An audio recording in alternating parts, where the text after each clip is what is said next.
নমস্কার বন্ধুরা বা স্টুডেন্ট, তোমরা কেমন আছো? সবাই আশা করি খুব ভালো আছো, আরও ভালো থাকো। তা আজকে আমি তোমাদের কিছু কোশ্চেন দেবো, ইম্পর্টেন্ট কোশ্চেন, খুব important question, very very important question. তোমরা প্লিজ খাতায় এটা নোট ডাউন করে নাও। তাই চলো আজকে আমি তোমাদের শুরু করছি। প্রথম কোশ্চেন হচ্ছে কী আছে, শশাঙ্কর সময় কালরূপের রাজা কে ছিলেন?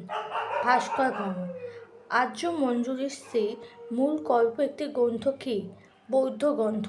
ইউনিক সান এ ভ্রমণ বিবরণ বৌদ্ধ বিদেশি বলা হয়েছে কাকে? কনিষ্ককে।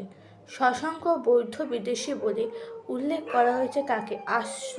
আর্য মঞ্জুশ্রী মূল কল্পনা নামক বৌদ্ধ গ্রন্থকে। বাণভট্ট কে ছিলেন? হর্ষবর্ধনের সভাকবি। হর্ষচরিত রচিতাকে বাণভট্ট। বাংলা ইতিহাসে মাৎস্যনা স্থায়ী সফল ছিল 100 বছর। শশাঙ্কের মৃত্যুর পর সময়কাল বাংলা ইতিহাসকে পরিচিত ছিল কি? মাৎস্যনা যুগ নামে। তারপরে হচ্ছে কি, মাৎস্যনা অবসান ঘটান কে? গোপাল। এবং জনগণই তার নির্বাচিত রাজা হলেন কে? গোপাল। ঠিক আছে বন্ধুরা, আজকে এই মতোই আমি কোর্সে এন্ড করলাম। ভালো লাগলে ভিডিওটা প্লিজ লাইক, শেয়ার, সাবস্ক্রাইব করে দিও।